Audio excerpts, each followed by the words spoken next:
الحمد للہ والصلاة والسلام علی محمد رسول اللہ۔ میرے دوستوں، قرآن کے ساتھ جڑیے اور اپنے ایمان کی چارجنگ کیجیے۔ کچھ چیزیں ایسی ہیں جو ایمان کو بڑھاتی ہیں، اس میں سے ایک قرآن مجید کے ساتھ جڑنا ہے۔ اللہ تعالیٰ اپنے قرآن میں فرماتے ہیں اعوذ باللہ من الشیطان الرجیم وَإِذَا تُلِيَتْ عَلَيْهِمْ آيَاتُهُ زَادَتْهُمْ ایمانا، کہ مومنین اور مومن بندے وہ ہیں کہ جب ان کے پاس قرآن پڑھا جاتا ہے، ان پر قرآن پڑھا جاتا ہے تو ان کا ایمان بڑھتا ہے۔ کئی چیز آدمی کے ایمان کو بڑھاتی ہے، اس کے اندر قرآن مجید کی تلاوت ہے، اور یہ عجیب اس کے اندر اللہ تعالیٰ نے کشش رکھے ہیں۔ پورے دنیا میں یہ سب سے بڑی نعمت ہے کہ ہم کو قرآن مجید اللہ تعالیٰ نے عطا کیا۔ پورے دنیا میں بہت سی کتابیں اور صحیفے اللہ تعالیٰ نے نازل کی، لیکن قرآن مجید پورے دنیا میں واحد ایسی کتاب ہے جو اللہ تعالیٰ کی طرف سے آئی ہے اور اس کے اندر سے کوئی تبدیلی نہیں ہوئی۔ امریکہ میں ایک مرتبہ انٹرفیتھ کانفرنس ہوا، انٹرنیشنل انٹرفیتھ کانفرنس ہوا۔ اس میں الگ الگ جگہ کے لوگ، الگ الگ مذہب کے لوگ آ کر اپنے دین کے بارے میں، اپنے ریلیجن کے بارے میں بتاتے تھے۔ اس میں ایک اللہ والے وہ بھی چلے گئے۔ تو جب بات چلی کہ آئندہ سیشن کا ٹاپک کیا طے ہو، تو سب سے پوچھا گیا، وہ اللہ والے جو تھے ان سے بھی پوچھا گیا۔ تو انہوں نے کہا کہ آئندہ سیشن میں جس کے پاس ورڈ آف گاڈ ہو، ہر ایک کے پاس، ہر ریلیجن والے کے پاس جو ورڈ آف گاڈ ہو، وہ لا کر وہ پڑھے اور پیش کرے۔ تو اس پر سب نے خوشی کا اظہار کیا اور بات طے ہو گئی۔ جب آئندہ سیشن کا موقع آیا اور سب جڑ گئے، تو سب نے کہا کہ آپ نے کہا تھا کہ ورڈ آف گاڈ جس کے پاس ہو وہ اپنا اپنا ورڈ آف گاڈ پیش کرے، تو اب آپ نے چونکہ اس کی رائے دی تھی تو آپ ہی شروعات کریں۔ تو کہتے ہیں کہ میں گیا اور سورہ فاتحہ کو میں نے ترجمے کے ساتھ ان کے سامنے سنایا۔ اب سورہ فاتحہ کے بارے میں آتا ہے کہ یہ ایسی سورہ ہے کہ جتنے اللہ تعالیٰ نے آسمانی کتابوں میں جو باتیں اتاری ہے وہ قرآن مجید میں آ گئی، اور جو قرآن مجید میں ہے وہ گویا کہ سورہ فاتحہ کے اندر اللہ تعالیٰ نے اس کو لے کر آئے ہیں ایک سمری کے طور پر۔ تو وہ انہوں نے سورہ فاتحہ پڑھا اور اس کا ترجمہ کیا۔ اب اس کے بعد دوسرے کا نمبر آیا، جو کرسچن پریسٹ تھا اس کا نمبر آیا۔ اس نے، ان کے یہاں جو ایک مشہور واقعہ چلتا ہے کہ جب کوئی ایک گال پہ تمہیں مارے تو دوسرا گال پیش کرو، وہ سنانے لگا بڑے زور سے۔ تو انہوں نے ہاتھ اٹھایا اور کہنے لگا کہ I want to share something with my friend۔ تو لوگوں نے پوچھا کہ کیا شیئر کرنا ہے؟ تو انہوں نے کہا کہ ہمارے درمیان جو ٹاپک طے ہوا تھا وہ یہ کہ ہر ایک کے پاس جو ورڈ آف گاڈ ہے وہ سنائے، تم نے تو کوئی دوسرا ہی قصہ سنانا شروع کیا۔ تو پورے مجمع میں پن ڈراپ سائلنس پھیل گیا، اور پھر وہ وہاں جو ایک جو ان کا پادری تھا، ربی تھا، وہ تھوڑی دیر کے بعد اٹھا اور کہنے لگا کہ let me clear one thing, کہ مجھے ایک چیز بالکل کرسٹل کلیئر آپ کو بتانا ہے، وہ یہ کہ پورے دنیا میں اگر کسی کے پاس ورڈ آف گاڈ جیسا اللہ تعالیٰ کے پاس سے نازل ہوا وہ ویسا ہی محفوظ ہے تو وہ مسلمان قوم ہے۔ یعنی کہتے ہیں کہ حقیقت وہ ہے جس کو دشمن بھی تسلیم کرے۔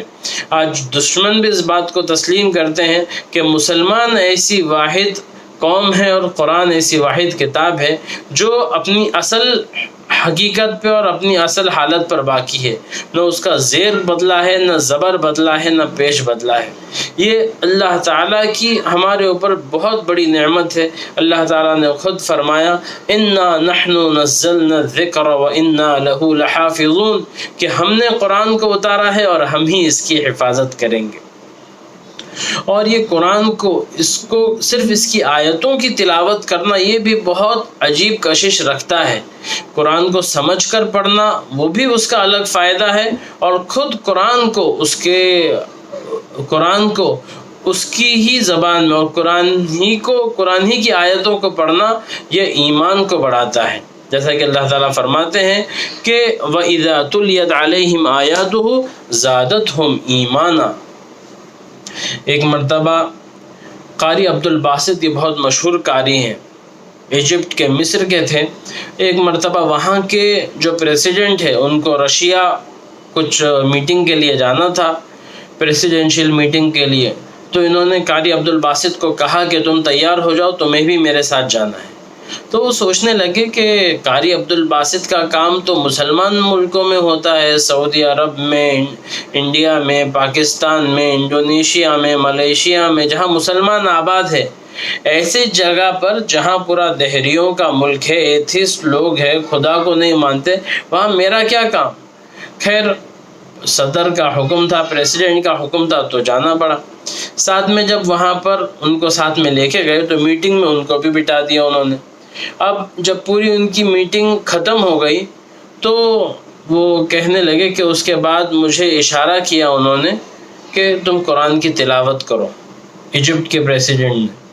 تو پھر انہوں نے اپنے ساتھیوں سے کہا، دوسرے لوگوں سے کہا کہ میرے ایک دوست آئے ہیں، وہ کچھ آپ کو پڑھ کے سنانا چاہتے ہیں۔ تو پھر قاری عبدالباسط نے اپنی آواز میں قرآن مجید کی تلاوت شروع کیا اور پڑھتے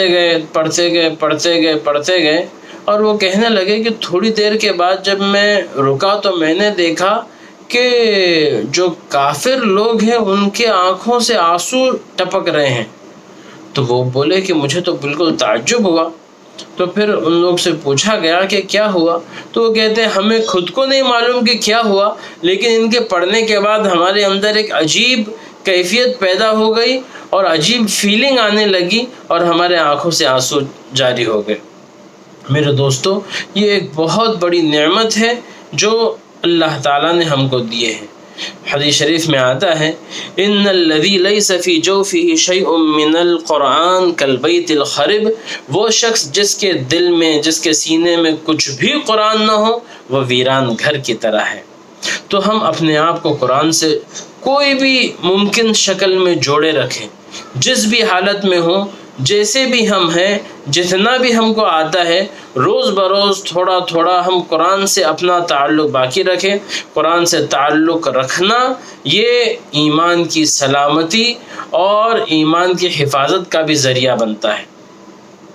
ایک مرتبہ ایک شخص یورپ کے کوئی ملک میں چلا گیا تھا، مسلمان تھا، وہاں چلا گیا، پھر وہاں رہتے رہتے پہلے نماز پڑھتا تھا، پھر بعد میں اس کو کوئی ایک لڑکی سے پیار ہو گیا، اس کے ساتھ اس کا کچھ افیئر ہو گیا، اب اس کو اس سے شادی کرنا تھا۔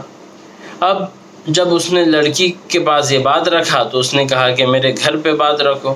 جب اس نے لڑکی کے باپ سے بات رکھا تو اس کو معلوم پڑا کہ یہ مسلمان ہیں، تو اس نے کنڈیشنز رکھا کہ دیکھو تم کو ہر سنڈے ہمارے ساتھ چرچ میں آنا پڑے گا اور فلاں فلاں چیزیں کرنا پڑے گا، مسلمانوں کی بستی سے ہٹ کے ہمارے یہاں رہنا پڑے گا۔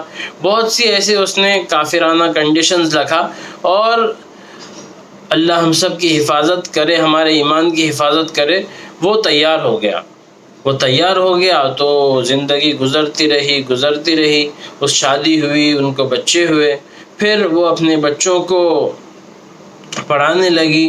جب وہ اپنے بچوں کو عیسائی مذہب پڑھانے لگی، کرسچینٹی پڑھانے لگی، یہ کچھ بولتا، اس کا دل دکھتا، لیکن خیر باتیں کچھ الجھن ہو جاتی، پھر بعد میں چلتا رہا۔ اب اس کے گھر میں قرآن مجید ایک شیلف میں پڑا ہوا تھا،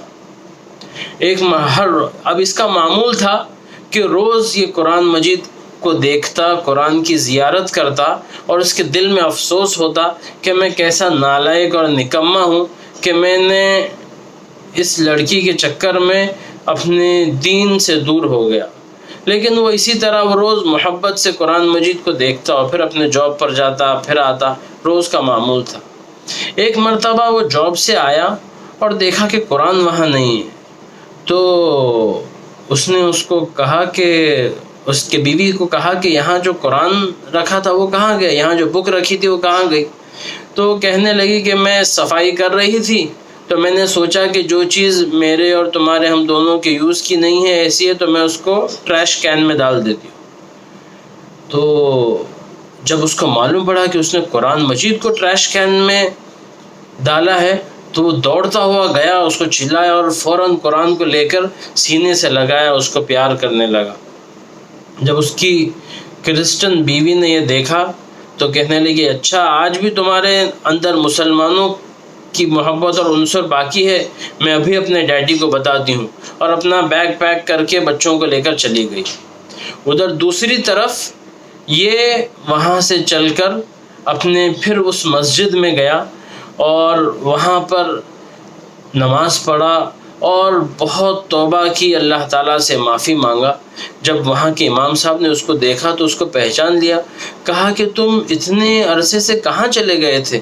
تو اس نے اپنا پورا واقعہ سنایا، اور اس قرآن مجید کی محبت کی وجہ سے پھر اس نے اس کی وہ کرسچن بیوی کو بھی چھوڑا اور پھر دوبارہ سچا پکا مسلمان بن گیا۔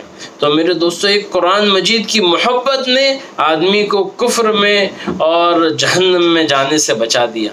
تو جس بھی درجے میں ہے ہم اپنے آپ کو قرآن مجید سے جوڑے رکھیں، چاہے قرآن مجید کو پڑھنا ہو، اس کو سمجھ کر پڑھنا ہو، اور قرآن مجید کی تلاوت کو روز اپنا معمول بنائے۔ ایک اللہ والے ہیں، انہوں نے بہت اچھا نسخہ اور بہت اچھا ایک روٹین بنایا ہے کہ کم سے کم ہم اس کا معمول رکھیں کہ دن میں 3 منٹ ہم کو قرآن دیکھ کر پڑھنا ہے، چاہے کوئی بھی حالت میں ہو، روز دن میں 3 منٹ کم سے کم ہم کو قرآن مجید دیکھ کر پڑھنا ہے۔ اور 3 منٹ ہم دیکھتے ہیں کہ واٹس ایپ دیکھتے اور سوشل میڈیا پر اور دوستوں کے ساتھ بیٹھے 3 منٹ تو کہاں بھی ضائع ہو جاتے ہیں۔